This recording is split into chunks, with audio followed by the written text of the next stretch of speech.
मित्रों नमस्कार। ज्ञान मास्टरमाइंड में आपका स्वागत है। मित्रों, पूरे देश भर में जगन्नाथ यात्रा की धूम शुरू हो गई है। 27 जून से देश के हर कोने में जहां जहां भी जगन्नाथ मंदिर है वहां से ही रथ यात्रा शुरू होगी। ये 9 दिन की रथ यात्रा है और ये किस्म से हम कह सकते हैं कि ये एक तपस्या है। और जो भी भगवान जगन्नाथ को मानते हैं, सभी मानते हैं, लेकिन कुछ लोग ऐसे होते हैं कि जो डेडिकेटेड होते हैं, तो जो मानते हैं वो 9 दिनों तक पूरा उपवास रखते हैं। ये यात्रा क्यों होती है, इसका क्या महत्व है और इसका क्या फल मिलता है, कैसे इसमें शामिल होते हैं, इनके जो रथ हैं, 3 देवों के 3 रथ हैं, उन रथों के क्या नाम है, उनकी रस्सियों के क्या नाम है, इन गूढ़ रहस्यों के बारे में आज हम जानकारी देंगे। और हमारे साथ हैं हमारे विशेषज्ञ डॉक्टर प्रतीक मिश्र। डॉक्टर साहब, आपका बहुत बहुत स्वागत है। तो आज आप भगवान जगन्नाथ जी, क्योंकि आपने जो जगन्नाथ जी के बारे में हमने 3-4 वीडियो बनाए हैं और भगवान सूर्य से लेकर और जो जगन्नाथ मंदिर, उनके ध्वज को लेकर, उनके जो समुद्र की लहरें और बहुत सारी हमने, अगर आप हमारे पिछले वीडियो में चले जाएं तो आप देखेंगे कि हमने भगवान जगन्नाथ जी पर बहुत वीडियो बनाए हैं। और हम, चूंकि जगन्नाथ यात्रा शुरू हो रही है, तो आज हम उसके रहस्यों पर से पर्दे उठा रहे हैं। तो डॉक्टर साहब, शुरुआत कहाँ से करेंगे? देखिए, अभी हम लोगों ने जगन्नाथपुरी को लेकर, जगन्नाथ जी को लेकर कई बार चर्चा की है। बिल्कुल। और जगन्नाथपुरी हमारे 4 धामों में से एक धाम है। आज हम उसी जगन्नाथ धाम के उस यात्रा के बारे में चर्चा करेंगे जो यात्रा पूरी दुनिया में सबसे बड़ी यात्रा मानी जाती है, सबसे अद्भुत मानी जाती है, सबसे रहस्यमयी है और सबसे चमत्कारिक यात्रा है। और वो यात्रा है जगन्नाथ रथ यात्रा, जिस यात्रा में भगवान स्वयं जनता के बीच आते हैं, जनता की भीड़ में साल में एक बार जनता के बीच आते हैं। साल में एक बार जनता के बीच आते हैं।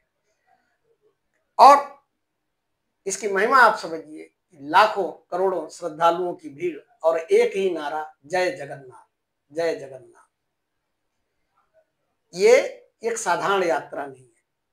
जिस तरीके से हमारे यहाँ महाकुंभ का महत्व है, उसी तरीके से भगवान जगन्नाथ की ये रथ यात्रा जो है, ये भगवान जगन्नाथ का महापर्व माना जाता है। और इसे महापर्व इसलिए माना जाता है कि इस दिन भगवान स्वयं अपने भक्तों के दरवाजे पर चलकर आते हैं। यात्रा केवल उड़ीसा में नहीं मनाई जाती है, केवल भारत में नहीं मनाई जाती है, दुनिया भर में जहाँ, हाँ, जहाँ भी हिंदू समाज है, दुनिया भर और में खासकर जो उड़िया समाज है। तो आज हम कोशिश करेंगे कि आखिर इस रहस्यमयी और चमत्कारी यात्रा का क्या रहस्य है, कैसे, क्या चमत्कार है। दुनिया की सबसे बड़ी चलती रथ यात्रा मानी जाती है। और आपको विश्वास नहीं होगा, हालांकि उनके श्रद्धालुओं को पता है कि इस रथ यात्रा से पहले भगवान बीमार हो जाते हैं। हाँ, 15 दिन के लिए। हाँ, ये भी है। 15 दिन के लिए बीमार हो जाते हैं। क्यों बीमार हो जाते हैं, कैसे बनते हैं रथ, हर साल नया रथ क्यों बनाया जाता है, रथों में कितने पहिए होने चाहिए, रथ की ध्वजा कैसी होनी चाहिए, रथ का रंग कैसा होना चाहिए, रथ का श्रृंगार सजावट कैसी होनी चाहिए, रथ की रस्सी कैसी होनी चाहिए, रथ की रस्सी के नाम क्या है, रथ की यात्रा के बाद रथों का क्या होता है, इन सब के बारे में आज चर्चा करेंगे। और इनमें कुछ चीजें ऐसी हैं जो आपको जो है, इस रथ यात्रा से जुड़ी कुछ चीजें ऐसी जो आप लोगों को चौंकाने के लिए काफी है, चौंका देंगी। ये यात्रा हर साल आषाढ़ शुक्ल द्वितीया के दिन आरंभ होती है, मतलब आज से शुरू होगी 27 जून। 27। और इस यात्रा में, चूंकि ये जगन्नाथ में भगवान का मेन धाम है, तो वहां पर तमाम पूरी दुनिया भर के श्रद्धालु इकट्ठे होते हैं। हाँ, वो कई दिनों से पहले उन्होंने अड्डा जमा किया। हाँ, अड्डा जमा किया होता है, क्योंकि ये प्रक्रिया काफी लंबी है। हाँ। जगन्नाथ जी की यात्रा, रथ यात्रा 9 दिन की होती है। और इसमें भगवान जगन्नाथ अपने भाई बलभद्र और बहन सुभद्रा के साथ अपनी मौसी के घर जाते हैं। गुड़िया यात्रा बोला जाता है इसको। और ये क्या है कि ये गुंडीचा मंदिर से शुरू होती है, मौसी बाड़ी से लेके, और वापसी बहुड़ा यात्रा बोला जाता है। और उसके बाद फिर पुनः मंदिर में प्रवेश करती है। कई चीजें हैं, जो रथ होते हैं वो सिंह द्वार को, जब वापसी होती है तो सिंह द्वार को छूते नहीं। कई ऐसे रहस्य हैं, कई चीजें हैं कि जिसकी वजह से ये न केवल श्रद्धालुओं के लिए बहुत आस्था का विषय है, बल्कि दुनिया भर में इसकी चर्चा भी होती है। अब ये यात्रा कब शुरू हुई थी इसके बारे में कोई सटीक वर्णन नहीं है, लेकिन ऐसा माना जाता है कि ये महाभारत के समय भी शुरू थी। उस समय भी इस यात्रा को लेकर इसका प्रसंग एक जुड़ा हुआ है, और वो प्रसंग ये है कि जब हमने पिछले दिनों बात बताई थी आपको कि जब भगवान श्री कृष्ण ने इस लोक से अपनी लीला समाप्त की, उसके बाद उनका जब संस्कार किया गया शरीर का, तो उनका हृदय जो था वो नहीं भस्म हुआ, वो रात में नहीं बदला, वो धड़कता रहा।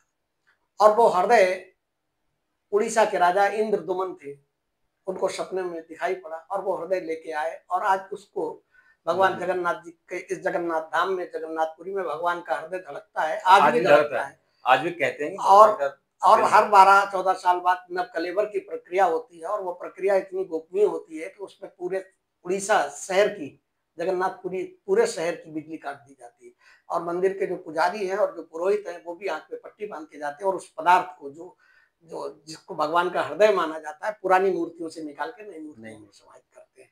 तो ये काफी पुरानी है, इस यात्रा के बारे में हजारों वर्ष पुरानी है। और अब देखिए, ये जो भगवान की रथ यात्रा होती है, इस रथ में 3 रथ बनाए जाते हैं। एक भगवान जगन्नाथ का रथ होता है, एक भगवान बलभद्र का होता है, और एक सुभद्रा जी का रथ होता है। तीनों रथों का अपना अपना महत्व है, अपनी अपनी विशेषता है। भगवान जगन्नाथ का जो रथ है उसका नाम होता है नंदी घोष, ठीक है ना। ये भगवान जगन्नाथ जी का रथ होता है। रथ का रंग लाल और पीला होता है, बिल्कुल ठीक है ना। इसकी ध्वज पताका जो होती है उसको गरुड़ ध्वज बोला जाता है। भगवान जगन्नाथ के रथ में 16 पहिए होते हैं। सबसे बड़ा जो भगवान जगन्नाथ होते हैं। भगवान जगन्नाथ का जो रथ है नंदी घोष जो है, उसकी ऊंचाई 44 फीट के करीब होती है, और रथ की चौड़ाई 34 फीट होती है, लंबाई 45 फीट होती है। और एक चीज और आपको रहस्यमयी लगेगी कि हर साल ये रथ बनाए जाते हैं, और यही पैमाना रहता है, यही सारे मानक है।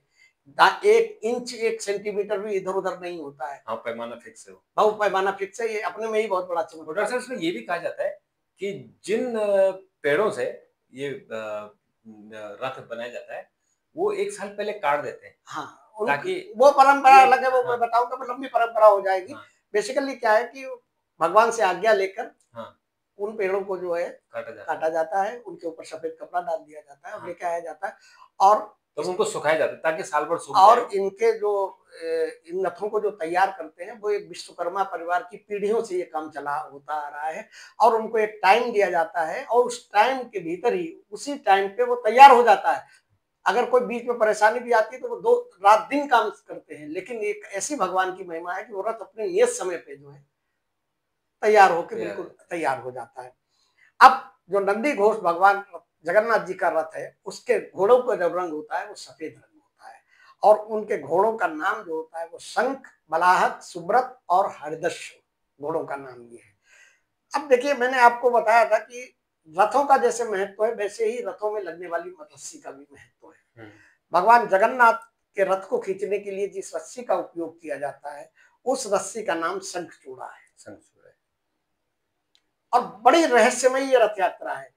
रथ यात्रा इसलिए रहस्यमयी है कि लोग कहते हैं ना, कि बहुत से लोग ये बात कहते हैं कि भगवान जो है उन पे, अब बहुत से पुजारी और पंडित ये दावा करते हैं कि हमारा पहला अधिकार है क्योंकि हम रात दिन सेवा करते हैं। लेकिन यहाँ उल्टा होता है कि जब पुजारी रथ को खींचते हैं तो रथ हिलता नहीं है, और जैसे ही आम जनता, और आम जनता में कोई भी हो, जो भी श्रद्धालु, कोई ऐसा नहीं कोई उसमें मतलब वर्गीकरण किया गया कि सब कोई चंदा ले रहा है या कोई पैसा ले रहा है, कि कोई वीआईपी है, कोई नॉन वीआईपी, कुछ नहीं। जो आदमी बड़े भाग्यशाली लोग होते हैं जिनको ये रथ खींचने का मौका मिलता है, और कोशिश ये होती है, कोशिश कोई छू ले उसको। तो देखिए, पुरोहित जब खींचते हैं रथ तो नहीं खींचता है, और ये संकेत इस बात का है कि भगवान के लिए हर आदमी जो है बराबर है। पुरोहित तो चूंकि रोज ही दर्शन कर रहे हैं और रोज ही अंदर रहते हैं, तो इस बार जनता के पास हो जाते हैं। और इसी में वो एक छेरा परंपरा जो होती है, वो भी ये संकेत है इस बात का, ये है कि हमारे यहाँ भगवान जो है सबको समान दृष्टि से देखते हैं। उसमें क्या है कि गजपत राजा जो उड़ीसा के हैं, वो राजा झाड़ू लेकर, जहाँ जब रथ यात्रा शुरू होती है इससे आगे की जो सफर होता है, तो वो सड़क को जो है वो झाड़ू से साफ करते हैं, और चंदन मिश्रित और तमाम और चीजों से मिश्रित जो है जल छिड़कते हैं वहां पर, और उसके बाद फिर वो रथ यात्रा शुरू होती है। तो ये भी इस बात का संकेत है कि भगवान की नजर में राजा या रंग सब एक समान होते हैं। अभी आपने जगन्नाथ जी के रथ के बारे में बात की। बलभद्र, जो बलभद्र जी का रथ है उसका नाम तलध्वज होता है, ठीक है ना। इसके देवता बलभद्र जी होते हैं। इनके इस रथ का रंग लाल और नीला होता है। इनकी ध्वज पताका जो है उसको तलध्वज बोलते हैं, इसलिए इस रथ का नाम तलध्वज है। और इसके पहियों की संख्या, भगवान के पहियों की संख्या 16 थी, इसके पहियों की संख्या 14 हो जाती है, ठीक है ना। रथ की ऊंचाई 43 फीट होती है। रथ की चौड़ाई 44 होती है, इनकी हाँ थोड़ा सा ऐसा रहता है। रथ की चौड़ाई 33 फीट होती है। घोड़े उनके सफेद रंग के होते हैं जगन्नाथ जी के। बलभद्र जी के घोड़े जो है काले रंग के होते हैं और उनका नाम है तीव्र, घोर, दीर्घदर्शी, बलाह। ये 4 घोड़े होते हैं। अब देखिए उनकी रस्सी, जो भगवान जगन्नाथ के रथ को खींचने वाली रस्सी शंखचूड़ा थी। बलभद्र जी की जो रस्सी होती है उसका नाम बासुकी है। बासुकी नाग का नाम भी बासुकी। हाँ, बासुकी नाग उसी नाम से ही होता है। अब सुभद्रा जी का आता है। सुभद्रा जी के रथ का नाम दर्प दलन है, पद्म ध्वज बोलते हैं। पद्म ध्वज। देवी सुभद्रा शक्ति का स्वरूप है, वो भी माँ का एक स्वरूप मानी जाती है। उनके रथ का रंग भी काला होता है और लाल होता है। ये जो गंभीरता और ऊर्जा का प्रतीक होता है। ध्वज की पताका जो इनकी होती है उसको कमल ध्वज बोलते हैं। जगन्नाथ जी की ध्वज पताका को गरुड़ ध्वज बोलते हैं। इनके रथ के पहियों की संख्या और कम हो जाती है। 16 थी, 14 और इनके रथ के पहियों की संख्या 12 होती है। इसलिए जब यात्रा निकलते आप देखते हैं पहले बड़ा रथ आगे, फिर बीच में छोटा रथ और सबसे पीछे फिर रथ की ऊंचाई 42 फीट, रथ की चौड़ाई 32 फीट होती है और घोड़े लाल रंग के होते। 4 घोड़े इनके रथ में भी रहते, 4 उनके भी रथ में रहते। इनके घोड़ों का नाम जो है, सुभद्रा जी के रथ के घोड़ों का नाम जो है रुचिक, मोचक, जिता और अपराजिता है, ठीक है। अब देखिए इनकी जो रस्सी है उसको क्या बोलते हैं, स्वर्ण चूड़ा। भगवान की शंख चूड़ा, इनकी स्वर्ण चूड़ा, ठीक है ना। और उनकी बासुकी रस्सी को बोलते हैं। अब भगवान की इन रस्सियों का बड़ा महत्व होता है, बहुत पवित्र मानी जाती है और हर आदमी इसमें इसको छूने की होड़ लगती है, कैसे इसको छू लिया जाए, इसका करने से बहुत पवित्र और शुभ माना जाता है। रस्सियों का अपना धार्मिक और आध्यात्मिक महत्व है जो भगवान की ऊर्जा और आशीर्वाद का प्रतीक है। अब देखिए, आप ये देखिए कि रथ के निर्माण की प्रक्रिया क्या होती है।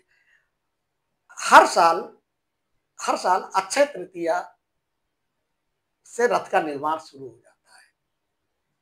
निर्माण में फिर सांगवान, जो लकड़ी आप बता रहे थे, जैसी पवित्र लकड़ी का प्रयोग होता है। 3 रथ बनाए जाते हैं भगवान जगन्नाथ के, बलभद्र जी के, सुभद्रा जी के। उन 3 रथों को बनाने के लिए लकड़ी के 4000 टुकड़ों की जरूरत पड़ती है, निश्चित है 4000 टुकड़े पड़ते हैं। और ये एक ही पीढ़ी के विश्वकर्मा परिवार के जो लोग हैं वो इसको बनाते हैं और बना के इसको, ऐसा माना जाता है कि 45 दिन के अंदर ये रथ को बनाकर तैयार करके रख देते, तीनों रथों को रख देते हैं। अब देखिए इस रथ यात्रा में क्या चमत्कार है, इसके क्या रहस्य हैं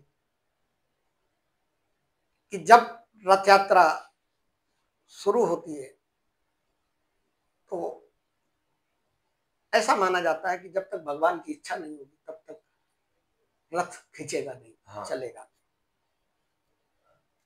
पुजारी लोग जैसे ही रथ यात्रा की शुरुआत होती है कोशिश करते हैं पहले कि हम रथ को खींचने की कोशिश करते हैं, क्योंकि इसको भगवान जगन्नाथ की रथ यात्रा में बहुत शुभ माना जाता है कि सबसे पहले कौन, सबसे पहले। लेकिन वो रथ हिलता नहीं। इससे पहले मैंने आपको बताया कि जो गणपति राजा है वो झाड़ू लगाते हैं, सफाई करते हैं और भगवान से प्रार्थना करते हैं, हे भगवान अब यात्रा के लिए आप तैयार हो जाइए, चलिए हमने सड़क को साफ कर दिया, सड़क साफ हो गया, तैयारियां पूरी हो गई है, रथ आपका सज चुका है। और जैसे ही झाड़ू लगाने की परंपरा पूरी होती है वैसे ही लोग जो है रथ को रस्सी से खींचने लगते हैं और रथ खींचना शुरू हो जाता है। ये अपने में एक चमत्कार है। हाँ, ठीक है। जब तक पंडे खींचते हैं तब तक नहीं खींचते। हाँ, अब क्या है कि रथ खींचने की होड़ जो लगती है उसके पीछे कारण ही माना जाता है कि जो लोग रथ खींचने में भागीदार होते हैं उनके सारे पाप जो है 7 जन्मों के पाप नष्ट हो जाते हैं, ऐसा माना जाता है। और वो बड़े भाग्यशाली श्रद्धालु होते हैं, बड़े भाग्यशाली भक्त होते हैं। और ये माना जाता है कि अगर उन्होंने रथ यात्रा में रथ की रस्सी, रथ को खींचने में अपना योगदान दे दिया और उनको मौका मिल गया, तो फिर उनका जीवन आगे बहुत जो है सुखमय शांतिमय हो जाता है। रथ यात्रा देखिए, लोगों ने देखा है, कोई ऐसा नहीं कि कोई कहानी है, कथा है कि रथ यात्रा लगभग जून के महीने में ही पड़ती है। हाँ।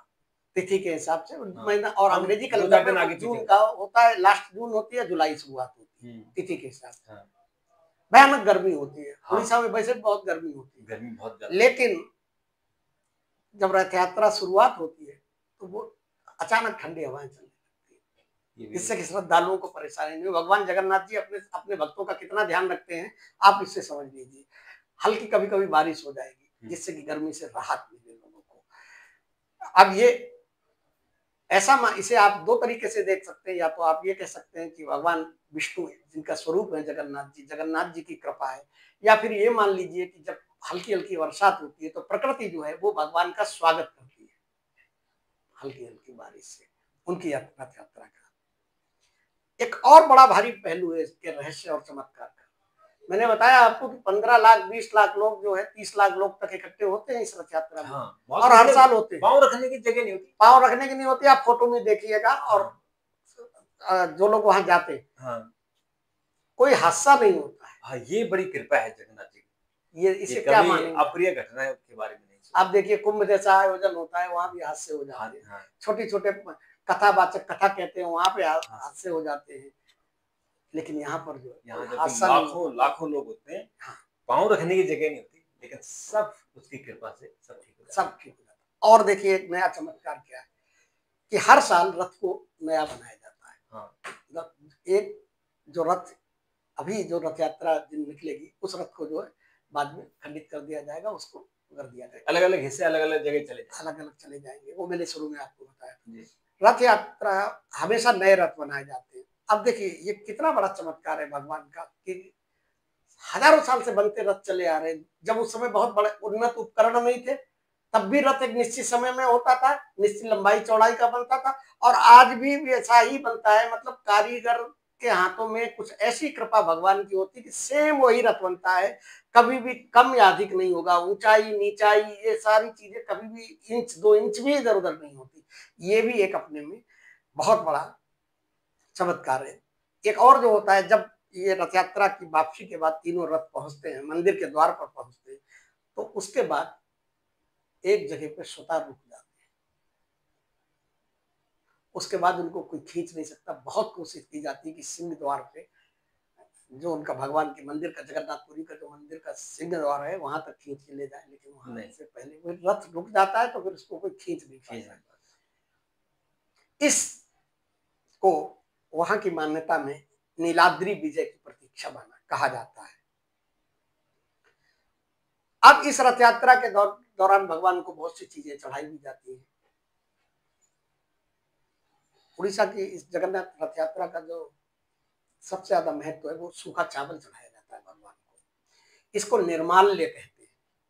इसको बहुत पवित्र माना जाता है। जैसे आप कुंभ में स्नान करने जाते हैं तो कहते हैं कि कुंभ से, संगम से गंगा जल क्योंकि उसमें अमृत होता है। ऐसे ये माना जाता है कि ये जो निर्माल्य है, जो सूखा हुआ चावल है, इसमें भगवान की कृपा पूरी बसी हुई होती है, भगवान का आशीर्वाद इसके अंदर होता है। इसको बहुत पवित्र माना जाता है। और क्या होता है कि इसको लाल कपड़े की पोटली में बांधकर पुजारी और वो पुरोहित जो वहां पे हैं, वो भक्तों को देते हैं। और इस निर्माल्य को घर के पूजा घर में रख दिया जाता है, भक्त लेके रख देते हैं और उसकी खूब सुबह शाम पूजा करते हैं। ये वैसे मतलब इसको हम वहां से जोड़ सकते हैं कि जब भगवान कृष्ण ने सुदामा के भी चावल ही मैं वही बता रहा था। तो वो क्या है कि ये माँ अन्नपूर्णा का कृपा मानी जाती है। मतलब ये माना जाता है कि जो लोग इस निर्माल्य को ले आते हैं, इस प्रसाद को ले आते हैं और भगवान पूजा घर में रख के सुबह शाम पूजा करते हैं, तो उनके यहाँ माँ अन्नपूर्णा की लगातार कृपा बनी रहती है, प्रसन्नता बनी रहती है। उनके खाने पीने की कोई दिक्कत नहीं होती। और बहुत ही मतलब इसके पीछे भी बड़ी भागदौड़ होती है, बहुत भागम भाग होती है कि हमको भी मिल जाए, हमको मिल जाए। अब देखिए, इस जगन्नाथ यात्रा से शुरू होने से पहले जो है, एक नेत्र उत्सव का दर्शन किया जाता है, क्योंकि ये परंपरा 27 जून से शुरू हो रही है, उससे 15 दिन पहले की शुरू हो जाती है। उस नेत्र दर्शन में क्या होता है कि जब पूर्णिमा के दिन भगवान जगन्नाथ जी को स्नान कराया जाता है, और स्नान जानते हो किससे कराया जाता है? तो जगन्नाथ जी के अंदर एक सोने का कुआं है। अच्छा, हाँ, जो पिछले हमने चर्चा की थी। हाँ, उस कुएं के को एक ही बार खोला जाता है भगवान को स्नान कराने के लिए साल भर में, और उस कुएं के जल से उनको स्नान कराया जाता है। अब होता क्या कि देखिए, भगवान जो है वो ये भी संदेश देते हैं कि हम भी आम इंसान हैं, क्योंकि श्री कृष्ण जी मानव अवतार के रूप में, मानव के रूप में उन्होंने अवतार लिया, ठीक है ना। तो जब मानव के रूप में लिया तो वो ये संदेश देते हैं कि जब हम मानव बनकर आए हैं तो हमको भी वही सब चीजें होंगी जो आपको होंगी। हाँ। तो क्या होता है कि उनको उस जल से नहलाया जाता है, और वो जल बहुत ठंडा होता है, और जुकाम हो जाता है, तो उनको भगवान को जुकाम हो जाता है, सर्दी लग जाती है, खांसी हो जाती है। और खांसी हो जाने के बाद क्या होता है कि उनको एकांत कमरे में रख दिया जाता है, 15 दिन, और इन 15 दिनों तक उनसे कोई मिल नहीं सकता, मतलब उनके कोई दर्शन नहीं कर सकता। हाँ। और मजे की बात देखिए कि उसमें बाकायदा डेली प्रतिदिन सुबह दोपहर शाम डॉक्टर आते हैं, वहां चेकअप करते हैं भगवान का। भगवान को रजाई उड़ाई जाती है कि सर्दी लग गई, और खाने पीने में भी उन्हें बहुत स्वादिष्ट व्यंजन नहीं दिए जाते हैं, जानते हैं क्या? काढ़ा दिया जाता है, परवल का रस दिया जाता है, इस तरीके की चीजें जो है भगवान को दी जाती है। और उसके बाद 15 दिन बाद भगवान जब जो है ठीक होकर के आते हैं, और भगवान को पता है कि अब हम ठीक हुए हैं और अब हम जनता से मिलने जाएंगे, क्योंकि 15 दिन में वो व्याकुल हो जाते हैं कि 15 दिन हम नहीं मिल पाए अपने भक्तों से, तो अब हम खुद जाएंगे मिलने। तो जब हम मिलने जाएंगे तो आप, एक सामान्य सी चीज होती है कि आदमी भी जब बीमार होता है, हम आपको बीमार होते हैं तो हम ये कोशिश करते हैं कि जब अगले दिन ऑफिस जाए या दोस्तों के यहाँ जाए तो थोड़ा तरोताजा लगे।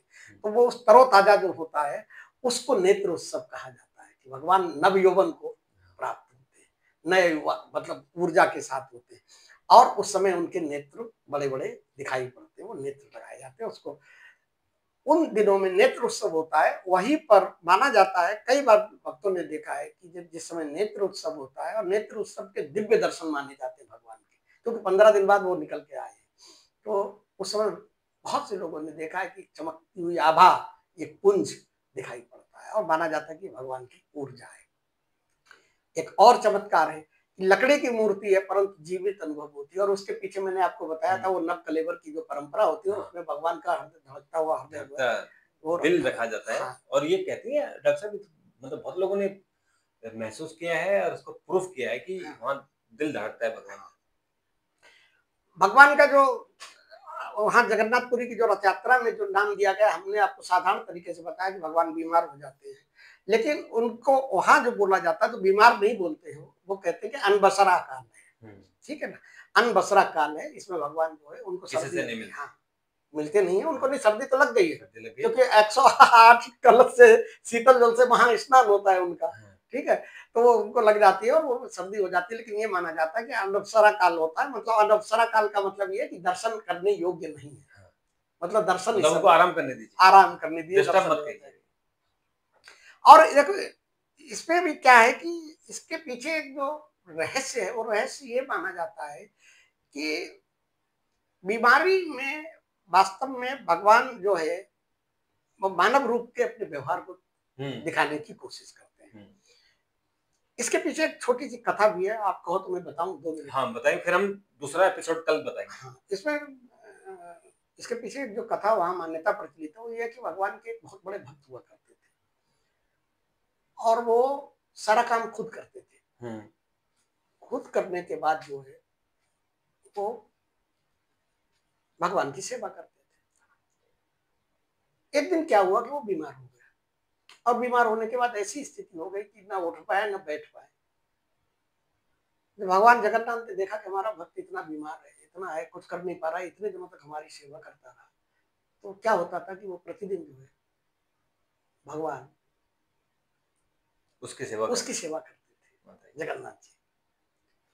जब वो थोड़ा स्वस्थ हुए तो स्वस्थ होने के बाद उन्होंने कौतूहलवश भगवान से पूछा कि हे जगन्नाथ, जगन्नाथ का मतलब जग के नाथ, जग के ईश्वर, इस धरती के, जग के ईश्वर, इस जग के। तो हे जगन्नाथ, आप ये पिछले इतने दिनों से आपको ये सब करने की क्या जरूरत है कि आप हमारी सेवा कर रहे हो, हमारे कपड़े धो रहे हो, और हमारा जो है हमको शौच करवा रहे, ये करवा रहे, सारे काम करते थे जैसे कोई करता, कोई मतलब परिवार का व्यक्ति करता है। आप तो भगवान है, आप तो 1 मिनट के अंदर ठीक कर सकते थे। तो जगन्नाथ जी ने देखा भक्त को और मुस्कुराए और बोले कि ये अच्छा है जो आपके कष्ट हैं वो कट रहे हैं, वरना इन कष्टों को काटने के लिए आपको फिर जन्म लेना पड़ेगा। तो इसलिए अच्छा है कि ये कष्ट कट जाए। मैं चाहता तो मैं 1 सेकंड में ठीक कर देता, बिना देख के ही ठीक कर देता, लेकिन मैं नहीं चाहता था कि तुम बार बार इस धरती पर आओ। लेकिन अभी भी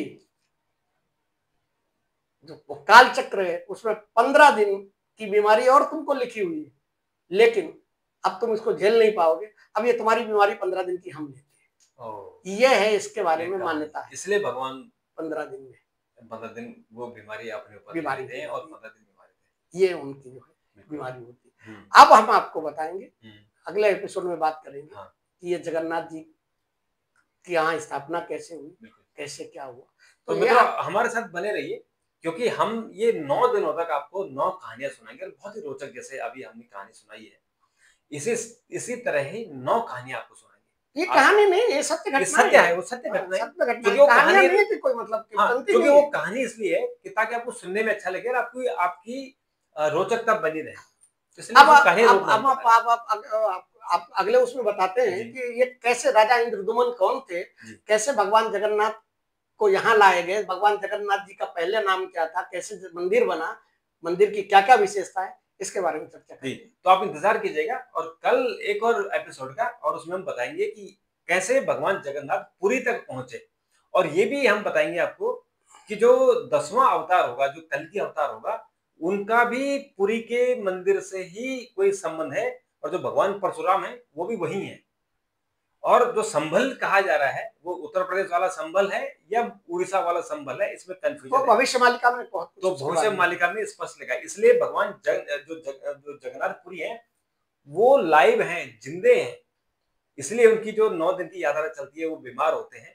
तो कल हम आपके बारे में देखिए, अपने यहाँ जगन्नाथ जी के जो दर्शन करने जाते हैं उनमें से बहुत से लोगों ने इस बात का महसूस किया है कि भगवान का हृदय धड़कता है। धड़कता है। मैं तो उसका भुक्तभोगी हूँ कि मेरे साथ उन्होंने कैसे छल किया। मेरा तो सामान ही कोई आदमी अपने जहाज में ले गया था, फिर मैंने किससे वापस मंगाया। इसलिए भगवान जगन्नाथ, तो प्रेम से बोलिए जय जगन्नाथ। जय जगन्नाथ। और कल फिर आपसे मुलाकात होती है। और चैनल को सब्सक्राइब नहीं किया तो सब्सक्राइब कर दीजिए, शेयर कर दीजिए, और तमाम जो जगन्नाथ जी के भक्त हैं वहां तक इसको फैला दीजिए, ताकि हम आपके लिए अच्छी अच्छी जानकारी लाते रहे। तो अभी के लिए इतना, कल फिर मुलाकात होगी। तब तक के लिए जय जगन्नाथ।